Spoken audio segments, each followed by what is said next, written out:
বিশ্বকাপ ফুটবলকে ঘিরে উন্মাদনা এখন মাঠের গণ্ডি পেরিয়ে পৌঁছে গেছে চিড়িয়াখানার প্রাণীদের মধ্যেও।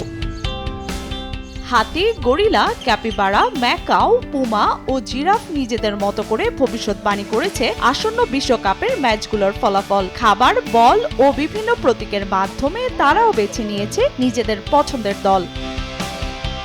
মেক্সিকোর জালিস্কো অঙ্গরাজ্যের গুয়াদালাহারা চিড়িয়াখানায় আয়োজন করা হয় ব্যতিক্রমী এই বিশ্বকাপ ভবিষ্যৎবাণী কার্যক্রমের। প্রথমেই হাতি শান্তি ও কেনিয়ার সামনে রাখা হয় মেক্সিকো ও দক্ষিণ আফ্রিকার পতাকার সঙ্গে খাবার। দুটি হাতি খাবারের জন্য মেক্সিকোর পতাকা বেছে নেয়, ফলে তাদের মতে ম্যাচটিতে জয় পাবে স্বাগতিক মেক্সিকো। এরপর গরিলাদের সামনে রাখা হয় স্পেন ও উরুগুয়ের জার্সির আদলে তৈরি কার্ডবোর্ড বক্স। গরিলাদের আগ্রহ বেশি দেখা যায় উরুগুয়ের জার্সির প্রতি, ফলে তাদের পূর্বাভাস স্পেনকে হারাবে উরুগুয়ে। লাইভ বয় কিনে কল দাও টোল ফ্রি নম্বরে, আর এক নিঃশ্বাসে গোল বলে জিতে নাও ফিফা বিশ্বকাপ 2026 এর এক্সক্লুসিভ পুরস্কার।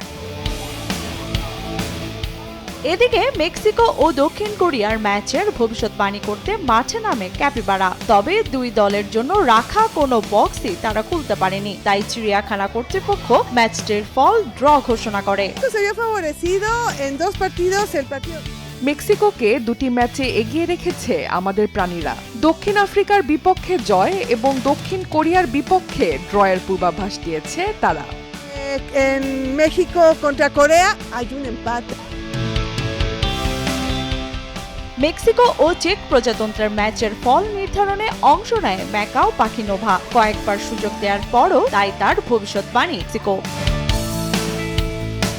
অন্যদিকে দক্ষিণ কোরিয়া ও চেক প্রজাতন্ত্রের ম্যাচে পুমা একটি বল দক্ষিণ কোরিয়ার দিকে ঠেলে দিয়ে কোরিয়ার জয়ই ইঙ্গিত করে। আর ডেমোক্রেটিক রিপাবলিক অব কঙ্গো ও কলম্বিয়ার ম্যাচে জিরাফের পছন্দ ছিল Congo. ahorita estuvimos presenciando el de México contra República Checa। আমাদের ম্যাকাওনোভা বারবার মেক্সিকোকেই বেছে নিয়েছে, তাই আমরা বলতেই পারি তার মতে এই ম্যাচে মেক্সিকোরই জয় হবে।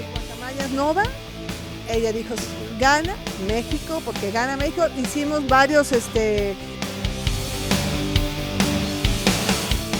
বিশ্বকাপকে ঘিরে স্থানীয় উৎসবের অংশ হিসেবে আয়োজন করা হয় এই ব্যতিক্রমী ভবিষ্যৎবাণী অনুষ্ঠান। মাঠের লড়াইয়ের ফল কি হবে তা জানা যাবে ম্যাচের দিনই। তবে আপাতত মেক্সিকোর এই প্রাণীগুলো বেশ আনন্দই ছড়িয়ে দিয়েছে ফুটবল প্রেমীদের মাঝে।